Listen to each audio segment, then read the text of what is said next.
Everybody say imagine. Imagine is a very, very powerful word. According to Albert Einstein, discoveries are 99% imagination and 1% success. Okay, imagine is a non-offensive word. Hindi mo kagad nire-recruit yung tao, pinapa-imagine mo lang. Guys, for the next few seconds, imagine yung buhay mo 5 years ago. For the next few seconds, imagine yung sasakyan mo kung meron ka a few years ago. For the next few seconds, imagine your goals, imagine your dreams. Sumali ka sa AIM Global, imagine your goals. Imagine the things that it can bring to your life. Imagine the life that you can have. Imagine the life that your kids are gonna have. Imagine the life that you and your partner will be having if you have this power. 5 years from now, imagine your life. Nasaan ka na kaya? 5 years from now, gaano kalaki grupo mo, Luzon, Visayas, Mindanao? 5 years from now, nakarating na ba sa Nigeria grupo mo? 5 years from now, nakarating na ba ng UAE, ng Hawaii, ng Thailand, ng Vietnam, ng Asia ang grupo mo? Imagine is so powerful. If you will imagine daily, it will make your focus better. If you will imagine daily, it will make your vision clear. Mas maliwanag mong makikita yung mga pangarap mo. If you will imagine every day, your passion in this business will be so much more as compared to today. So all you need to do at times is to imagine regularly. You visualize, you imagine things. Wala namang masama kung mag-i-imagine ka. Tama po ba? Can't you remember when you were still young? Ang sarap mag-imagine. Meron kang matchbox, 4, iba-iba kulay. Sabi mo, paglaki ko, 4 din na magiging sasakyan ko. Nangyayari po ba yun?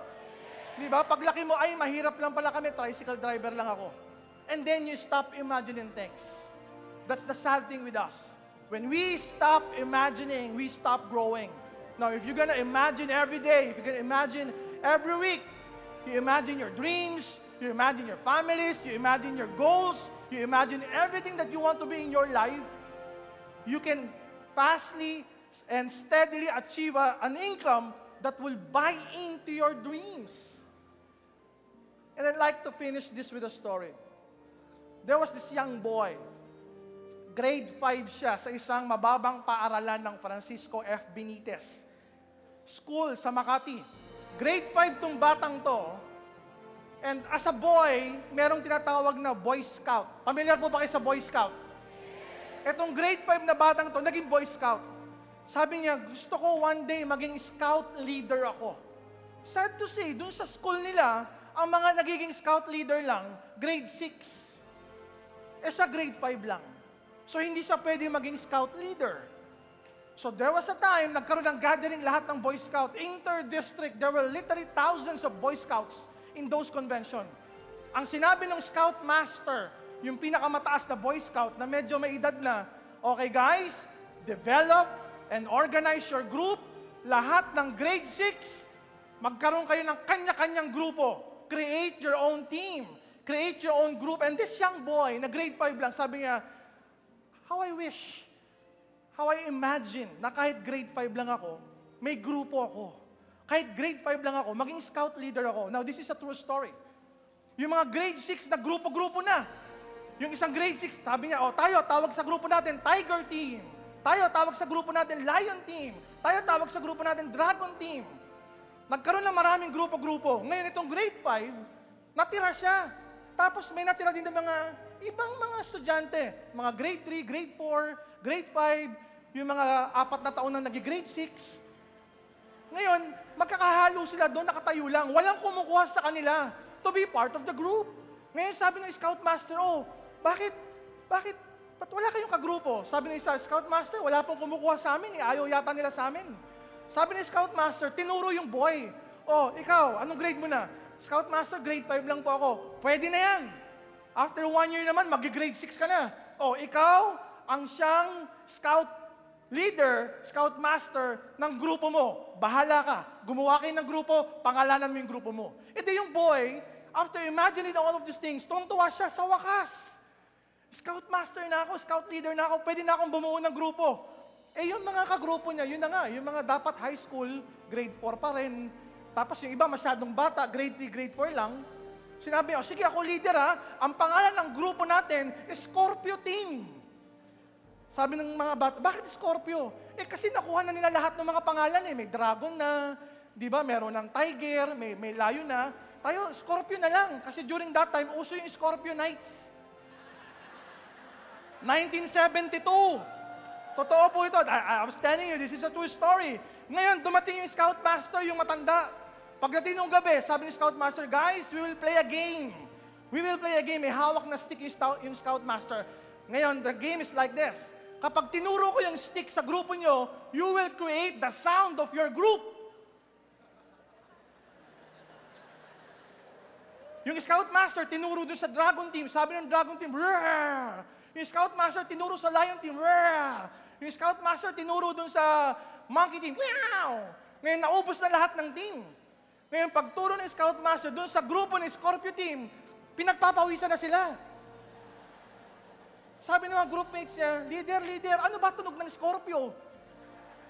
Sabi, wala, tahimik yun eh. Anong gagawin natin para tayo mag-iingay? Hindi gaganto na lang tayo. Sabihin natin, ba't di kayo maingay? Tahimik nga kami, pero makamandag naman kami. So ano nangyari? Pagturo ng Scoutmaster, doon sa grupo Scorpio Team, wala silang ingay. There were no noise being made by those group. Gumagano lang sila. Tawanan ngayon lahat. Tawanan lahat ngayon ng grupo. Sabi nila, walang tunog. Tapos sabay-sabay sila, di ba yung wala kaming tunog, makamandag naman. And sadly, sabi ng Scoutmaster, yung matanda, ano ba naman klase yung grupo nyo? Ang dami-daming hayop na may tunog.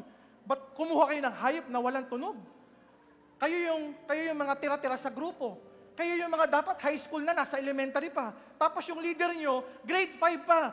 Malamang, sa lahat ng grupong to, kayo yung walang mararating. Sabi ng Scoutmaster na matanda. And this young boy, keep on imagining things. Hindi, there will come a time. Mananalo din tayo sa mga race. There will come a time, mabilis din tayo makakagawa ng bonfire. There will come a time, if we keep on imagining things, we will be the best group in our inter-district conference. Years and years passed by. This young boy, he grew up without a father. This young boy grew up without a father. He became a doctor. He married a doctor. This young boy who grew up as a doctor partnered with Francis Miguel. He partnered with John Asperin. And this young boy created the largest and most powerful MLM organization in the Philippines. Yes! And soon, the MLM organization in Asia, and soon, the MLM organization in the world.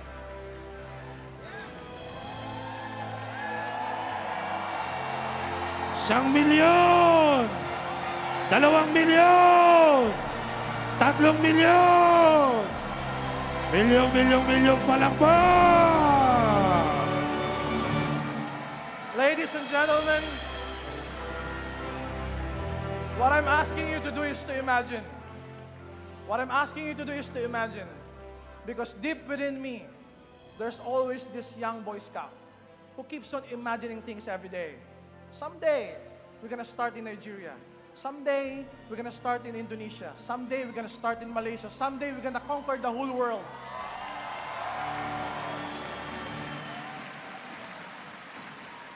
And we are accomplishing it step by step, day by day, week after week, month after month. My name is Doc Ed, and I'm a Boy Scout, and I'm telling you, imagine every day. Thank you very much. God bless our company. 1 milyon! 2 milyon! 3 Milyon palakpak! Milyon palakpak! para sa Dr. ating presidente. Ed Cabando! Yes!